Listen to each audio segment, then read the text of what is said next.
Oh yes, Bruce Dickinson once gave me a death stare. Coming back into the maiden fold after so many years in the wilderness, as well as the obvious discovery of new music, and there's the 3-guitar sound, which by the way I'm absolutely loving. One of the big differences is the fact that the whole cultural scene around music has changed. So for example, today we have streaming, whereas when I was young, we used to have to queue up outside a record store in the rain and buy our music, right? Also, today everybody has a phone, and on that phone is a camera. And this has resulted in, let's say, an avalanche of self-made films at gigs that people then fervently share, on social media accounts and YouTube. Now, I know there's quite a few people out there who will remember how things used to be back in the day. There's been quite a few people who've made comments on my previous reaction videos who have said that they've come from the same era. So you'll be able to remember this, but back then, gigs were so different, right? Do you remember when recording anything at a gig was tantamount to, stealing the American nuclear codes and sharing it with the Soviets? It was serious. It was serious. And yeah, they were the days of dodgy bootlegs. Yes, when somebody was brave enough to smuggle into the venue a tape recorder. Yes, a tape recorder. For the sake of the younger generation, a tape recorder that used a tape cassette. Yes, one of those. Should I explain what the pencil was for? Or maybe that's a nice quiz for you, younger folk. Answers on a postcard, placed behind the hot water pipes, 3rd washroom along Victoria Station. It is a bit mad to think about the quality of the bootlegs that we used to have. Don't forget, this was a tape recorder, probably stowed somewhere under clothing. And the quality was, let's just say, variable. It would be something like... and that was as good as it got, pretty much. So not exactly high quality. But then again, we didn't know any better. And it was still great, because you might have been at that gig. And if you were at that gig, you'd still, pay the guy 50 pence for it. And then if you were crafty, you would also make a copy as well and then sell it on to somebody else. That's how it used to be, right? But the real test of bravery back then was if you smuggled in a camera. Because a camera, of course, you'd have to bring out once you're inside the gig so everybody can see. Oh yeah, and when I say camera, I mean a proper camera, with a film roll and everything. Which is precisely what I did at a particular Iron Maiden gig at Newport in 1990. Now, as I said, recording anything at a gig back then was taken very seriously. And very often, they would, take people out of the queue when you were walking into the venue and, do a quick security check. They weren't checking you for knives or some kind of weaponry. Nothing like that. It was literally they were looking for tape recorders and cameras. But anyway, this particular night that I went to see Iron Maiden, I got through the security. I don't think they actually pulled me to one side anyway. And I can't quite remember where I hid the camera, to be perfectly honest. But anyway, I got straight down to the front. And I always wanted to get right down to the front, up to the barrier, centre stage. That was always where I wanted to be. Of course, And the support act came on, and it so happened to be Wolfsbane. Yes, Wolfsbane with, Blaze Bayley, who would, go on to replace Bruce Dickinson a few years later. And to be honest with you, they were really good. I can still see it. The band were playing in front, and to the left of me, so to the band's right, in the wings is Steve Harris, and he's watching them. And I look over and I stick my thumb up to him. And he looks over at me and he puts his thumb up to me.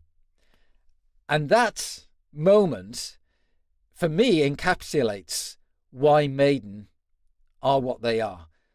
You always got the sense that they really appreciated their fans, and they never, You know how some bands act very distant from their fans, Ivory Tower and all that kind of thing. Maiden never came across like that. And the fact that Steve Harris reacted to me doing that, it meant the world. And I'm assuming it's still like that today because, they have loyal fans. And I think they really do appreciate them, Anyway, Wolfsbane finish. And then it's time for the main act. Iron Maiden come on. And I remember the song they came on with. It was Tail Gunner. Because this tour was the No Prayer on the Road tour, it was called. And yeah, Tail Gunner was the opening song on the set list. So, Maiden are on stage, and off I go. Ooh! Dave Murray came in front of me, then Yannick Gers. Steve Harris at one point came right directly in front of me and pointed his bass down, almost as if he was posing. I kid you not, man. And I'm there thinking, oh my word, this is fabulous. And I'm just going mental, Bruce Dickinson, he's standing in front of Nico McBrain's drum kit, okay, further back, in the centre. And he's standing, like this with his mic, singing. But every so often he's looking at me. And he's probably seeing this cheeky little git at the front, with the flash going off. And he's wondering what the hell's going on. Because, to be honest with you, I did get a bit carried away. I did. I mean, at one point, I was even thinking myself, I better slow down. Otherwise, I'm not going to have any film roll left. Yeah, don't forget, it's film roll. And how many photos would you have had? 20 something on a film roll? So I was like, chick, chick, chick, chick. I mean, this is like the opening section of Tail Gunner. By the time they get to the guitar solos, I'm guessing at this point, Bruce Dickinson usually goes off and does a bit of running around, right? But he's just stood still and he's staring at me. And I'm doing this and suddenly I realise, okay? And he's just giving me the death stare. He's not happy, man. He's really not happy. And I stop and I'm thinking, oh, crikey. Oh, I'm in the shit here. And I slowly put the camera away under my jacket. And I think, do I melt away into the crowd or do I just stay? And I kind of stood my ground in a way that I just thought, I'm just going to be very humble and just get into the music, And Bruce then starts to do what he does, great showman, and the gig goes on, and I don't take any more photos. I've learnt my lesson. I mean, he probably did give me a warning because he kept glancing over at me, but then it was that long stare. And then I thought, uh-oh, right, he's going to call me out here. So that was my brush with Bruce Dickinson and his death stare. Yes, call it youthful exuberance or just being dumb. I don't know. But yeah, I got away with it. But when you compare with how things are today, and that was my point with comparisons, right? It's so different, And the reason why I actually remembered that specific moment was because, yeah, some of you guys are sending some great comments and advice and tips. And somebody said to me, oh, you should check out this reel of Bruce Dickinson on stage, taking control of the crowd and whatever. And then it was like, oh, okay. And then it kind of jogged my memory. And it was like, oh, yeah, I remember Bruce Dickinson taking control. Yeah. Yes, it reminded me of my own close encounter with Bruce's death stare. But I thought, hey, maybe it's a fun reaction to do. It's slightly different. And, well, why not give it a go, eh? So, in a much safer environment than I was in 1990, let's all enjoy Mr. Dickinson taking control of the crowd. Now, I've been told that all of these clips are from the new era period. So, I guess, what is it, the last 25 odd years? So, let's do this. Alrighty. the flares and shit, alright? I gotta say, I know it looks cool and everything. It's fucking dangerous. Somebody's gonna get hurt. Some idiot threw one into the crowd. It's gonna fucking burn somebody. Somebody's really gonna get hurt, alright? So, guys, just be... not only that, we can't fucking breathe up here when you're doing it, alright? And I want to sing for you people tonight, alright? Got it? Fair enough.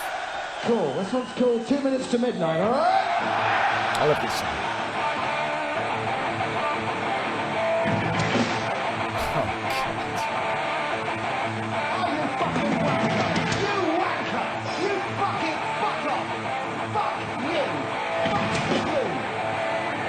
What an idiot. Literally after he just said,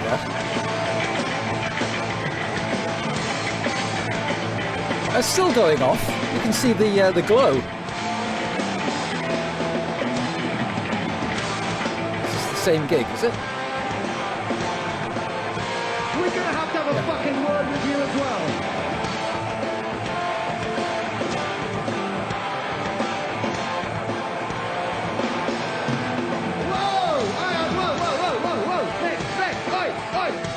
Hold it. Let me tell you something. In my country, it's not cool to spit on people you love, all right? Oh. This motherfucker here spits on Steve. You know? No, that's not on, man. You're a fucking man, whoever it was. I'll see you afterwards. You can fucking spit on me and I'll fucking do your fucking head in, you motherfucker. Oh. Oh, okay, that was the end of that clip. I think it was Greece, right? Because it had, I saw like a Greek website, and it was Greek letters, I think. But yeah, that first part was all, yeah. He was on about flares and how dangerous it is. And the moment they go back into playing 2 Minutes to Midnight, I mean, was it they didn't understand English, or was the guy just a complete and utter, insanely stupid? Man, oh man. But then it was it was the same song, but then with somebody spitting on Steve Harris, which is so... I don't think I had never seen that at a metal gig throughout the 80s. I mean, I remember punk gigs were well known for that. Even back in the 70s, I mean, those guys used to be gobbing phlegm left, right and centre. I mean, that was part of their culture. But never at a metal gig. Never. Yeah, that's not cool, man. So, you tell him, Bruce. Right, let's do the next clip. Yeah.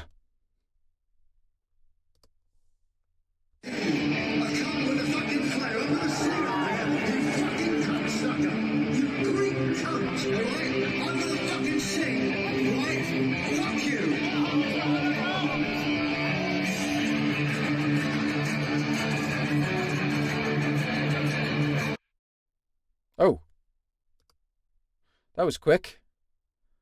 Very quick, but also quite vociferous. Bruce was pissed, man. In fact, I just want to see that again, because I didn't quite get the start. Okay.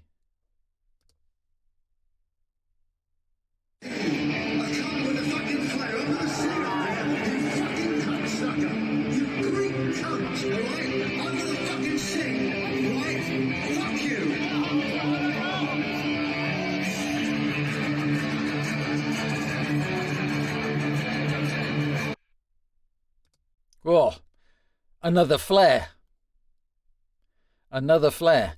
And also, it appears it was in Greece. You Greek... yeah. Is that a cultural thing there, maybe? I mean, I know certain countries in Europe, you get flares in stadiums, football stadiums, right? But Bruce is really upset. Like, more so than the first, even though he was upset in the first clip. But this is a more recent one, right? Because obviously The first one was a very poor quality, so I'm guessing that was from maybe when they first got back together. Now, some of you have told me that since I did those songs from Book of Souls, a couple of those tracks, I've had comments where they've explained that Bruce Dickinson was diagnosed with cancer. And, well, with flares, there's thick smoke, right? And if you're singing, you have to inhale deeply. And I'm just wondering, maybe that's why he's so upset, right? I mean, if he's recovered from cancer or... I mean, it's totally understandable, man. Completely understandable, yeah. Okay, the next clip.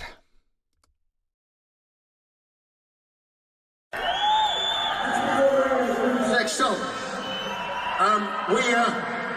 We've got an Iron Maiden fan backstage who's had the shit kicked out of him by 10 security guards. Subtitling helps.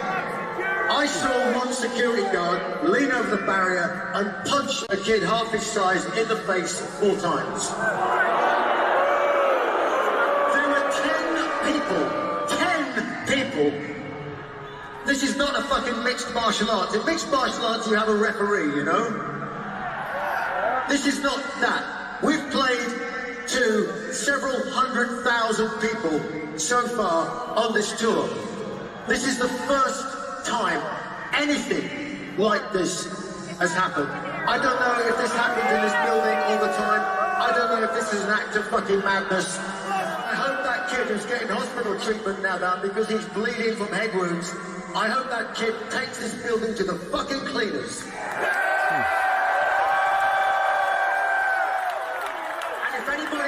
if anybody has any footage, camera footage or anything, then we would be pleased to help facilitate it to find the bullies and the fucking criminals who are responsible. Good on you, man. Okay. That's heavy. That's really heavy, man. Security. Beaten up by security. I mean, quite literally the opposite of security, that, isn't it? And what's he say? 10 people. The guy leaned over the barrier and punched the kid in the face. What was it? 4 or 5 times. So I'm guessing he was probably dragged out of the crowd, and then when he says about 10 people, he was probably surrounded by these security guys. I mean, Bruce mentions mixed martial arts, doesn't he? And having referees. But actually, I don't think mixed martial arts even have 10 people versus 1, do they? I mean, talk about unfair odds. But man, where was this actually? Because he's on about getting footage and maybe helping this kid out, you know, with some kind of claim. When did it happen? I'm just going to check, actually. Type in something about this. Hang on a sec. Okay, I've got it. This is a news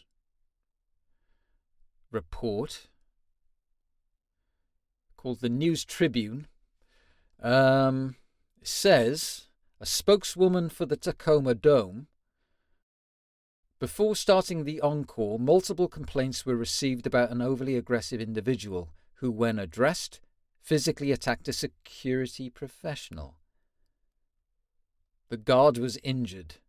Several other security guards responded and escorted the man outside. That's a slightly different...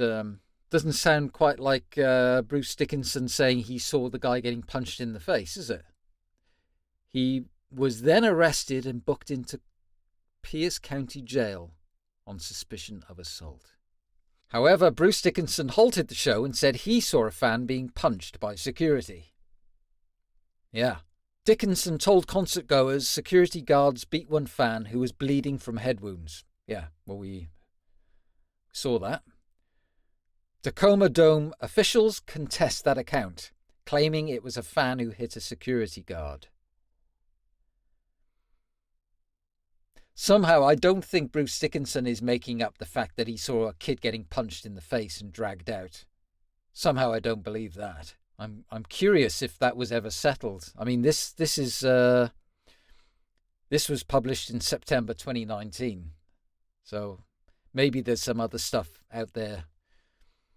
But I guess unless there was actual proof, then I think there was more to it than what the officials state, because Bruce Dickinson plays and has played for many, many years in stadium, and he's seen security guards, and I'm sure he's seen people being ejected, because they've been unruly.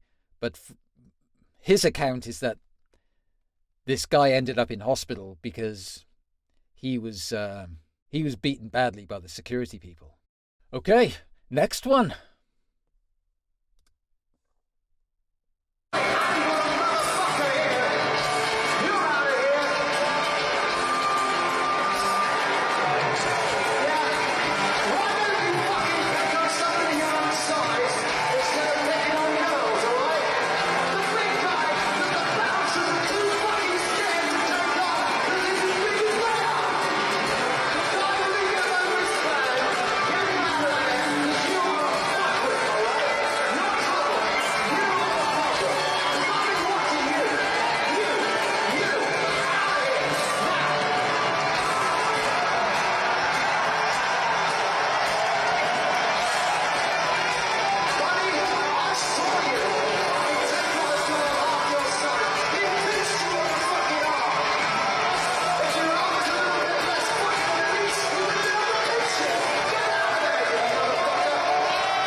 Ooh. Well, let's be fair. Bruce isn't reacting to nothing there, is he? What did he say? Some guy has assaulted some girl half his size? But he also mentions the fact that this guy must be very big, because he said, the security are too afraid to even do something about it. Which is that's not on, man. I also have to say, there are other people around in the crowd as well. So what are they doing while what did he do? He was aggressive to a girl? I mean, surely you go and... Okay, if this guy is like massive and you're afraid you're going to get smacked in the face as well, but at least take the girl away out of harm's way, right? But surely there's enough people that would react to that, no? But actually the security are also there, to stop that kind of thing, of course. But yeah, fair play to Bruce for calling it out, man. I mean, I mentioned getting the death stare just from doing, camera going mad. But this is, obviously a much more serious offence, if you want to call it that. I mean, it really is, that is not on at all. There's a lot of mean stuff in this set of clips, isn't there? Okay, on to the next.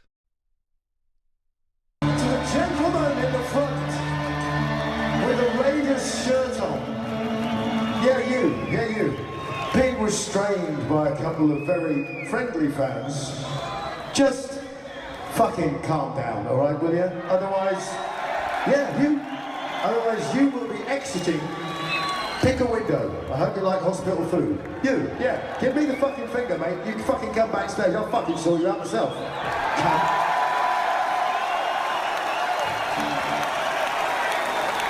Normal service will be resumed as soon as possible.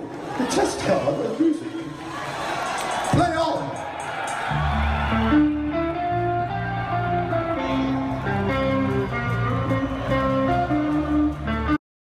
That's well handled, right?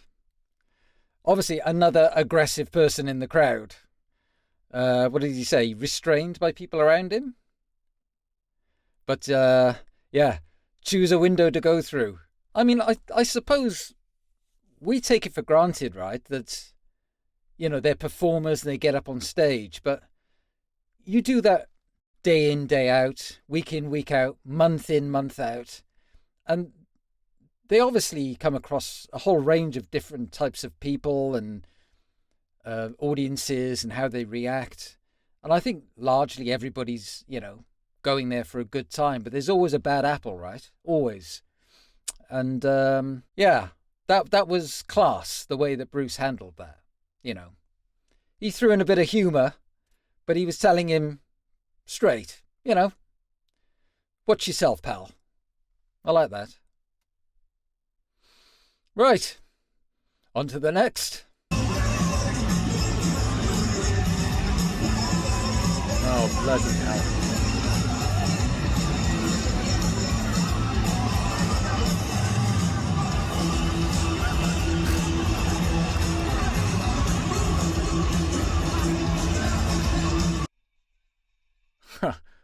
Oh, that was quick. I'll watch that one again.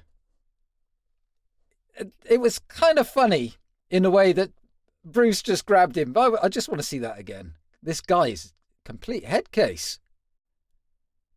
Hang on. Here we go.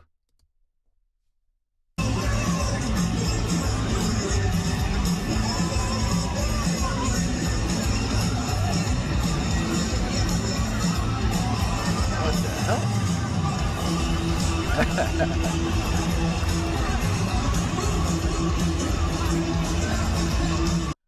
Yeah, I mean, that guy's either off his trolley or he's off his trolley because he's on something, right? I mean, people getting up on stage and stage diving is one thing. And I mean, I've been a victim back in the day of the odd boot or knee when somebody's gone on stage and back in again, right? But to get up on stage and to act like that, I think is a bit... I think he was not all there. The lights were on, but nobody was at home. Not all his dogs were barking, let's put it that way. But the way that Bruce just grabs him by the scruff and went, "Come here, sunshine, off you go." Again, Bruce is a great showman, right? But he's also showing his professionalism in not taking any crap, right? It's like, get off my stage. Yeah. Okay, so this one is the last one, I see. There's only, 30 seconds or so left. So this must be the last clip. Right. Let's see what else is waiting in store for us.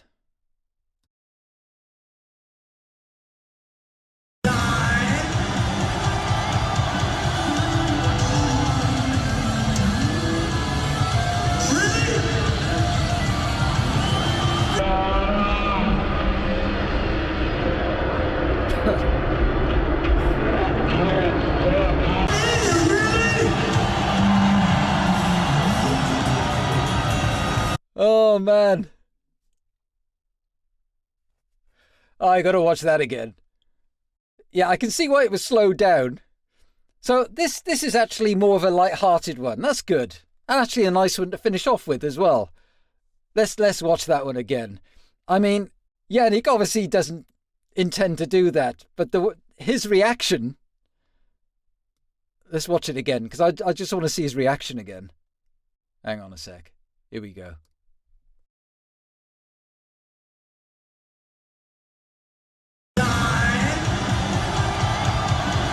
He's asking for trouble, mind swinging it around like that, huh?